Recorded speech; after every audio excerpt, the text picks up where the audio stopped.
Hello mga ka-friends! Na-miss nyo ba kami? Welcome back sa channel namin. Ako po sa inyong friendly urologist na si Dr. Joseph Lee. Siyempre, kasama ko na ang sikat na inaanak ko. Hello! Doc Dan. Ako po ang inyong millennial vet friend na si Doc Dan.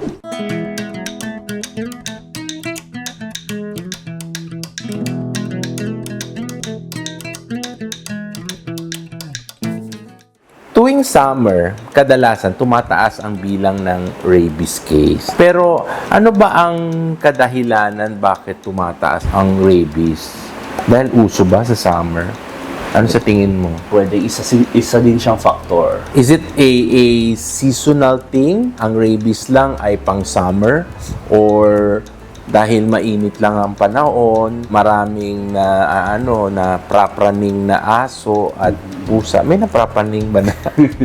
O nagiging Matatatawa ka na. Wala na, naisip ko lang Doktan yung aso ganon. Bakit very common siya sa summer? Okay. Sa rabies naman is wala siyang pinipiling oras, panahon, all year round talaga siya. Kaso nga lang, na minsan, sabi ng studies kasi is, mas tumataas yung dami ng mga cases ng rabies sa animals, even in humans, during summer. Kasi yung mga pinanggalingan kasi ng rabies or yung mga naghahasik ng lagim is lumalabas na sila kasi mainit yung panahon. So, parang sa tao, kapag mainit ang ulo mo, lalabas ka, magiging aggressive ka, ganun yung mangyayari. Ganun yung mangyayari sa kanila.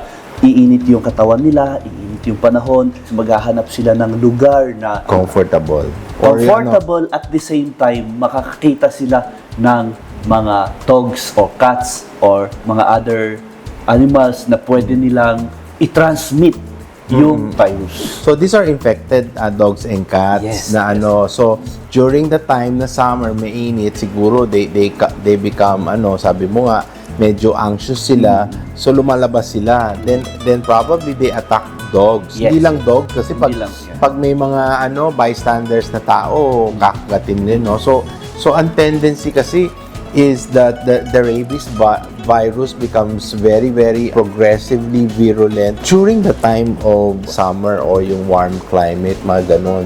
Is it more the ratio for rabies for dogs higher than the cats? Mas uso ang sa aso? Mas uso sa aso, kaso nga lang parehas din sa pusa. At the same time, ang very common din na natatamaan dyan is ang ating mga cattles. Kasi nandyan lang sila sa paligid. At the same time, mga horses. Pero lahat natatamaan ay mga warm-blooded animals. This is direct vector na binite yung cat or dog. May kumagat, ganon. Or may kinain yung aso at pusa na infected ng rabies. It's more of biting and infected. Ang pinaka number one is yung more of biting. So yung saliva ng infected dog, infected ng virus is papasok na sa katawan ng ibang animals. Pero pwede rin kasi sa halimbawa sa mga cats or sa mga dogs din is mahilig silang magdila. So kapag yung laway nila is infected, tapos dinilaan nila yung kuko, then yung kuko is biglang ikinalmot. So sa scratches, yun, pwede din isang transmission yun. Sa mga tao. Okay. Sa mga tao, at the same time, pwede rin sa mga animals. And at the same time, halimbawa, yung infected na laway is tumalsik sa mata, sa mga mucous membrane. Mucous membrane sa mata or sa bibig ng ating mga alaga or sa atin mismo is pwede din yun na pwede rin yun. Is there any program by any local government with regards to yung rabies protection ng dogs or cat? So parang libreng yung sa alam mo kasi as a veteran, kasi veterinarian, sabi ko, alam mo, ginagawa mo before, di ba? Parang sabi mo, okay lang mag-rabies. Di ba yung mga aso, kahit tayo, yung mga pet lovers, yung mga aso natin o pusa, yearly rabies vaccine, di ba? So, how do you tell them na kailangan mag-rabies vaccine ng mga aso? Sa amin kasi, sa private, is bibigay ng mga flyers, yung mga ganun, or tuwing consultation is sinasabi, this is important. Even in the government, libre yan na program ng government na while they are giving vaccinations, sinasabi din pa-seminars na mga maging responsible, kailangan pabakunahan. Kasi meron din kasing batas yan na kapag hindi mo pinabakunahan ang iyong alaga, tapos napinsala siya ng ibang tao, is you will be responsible for it. Pero ito, once a year, required ang rabies vaccine. Yes. Hindi naman mahal siya, di ba? Pero sa government, sabi mo nga, Sa libre. government is libre. And even sa mga private clinics, every anniversary, libre din yan. Tuloy-tuloy naman kasi na every month is merong mga magiging 3 months na mga alaga. So, if possible is libre.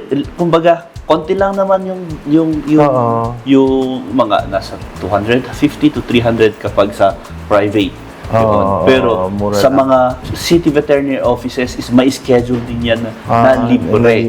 So yearly lang yung pag-ikot nila, pero yung kanilang schedules is every I don't know if every day yan. Now, maliban sa ganyan, yung mga prevention nyo, yung mga programs mo ng LGU, saka yung mga private clinic, kagaya mo sa Beto, is there a way that napraning ka, ayaw mo mag-rabies vaccine? Kunyari, meron kang iinumin na gamot, painumin na gamot sa pusa mo o sa dog.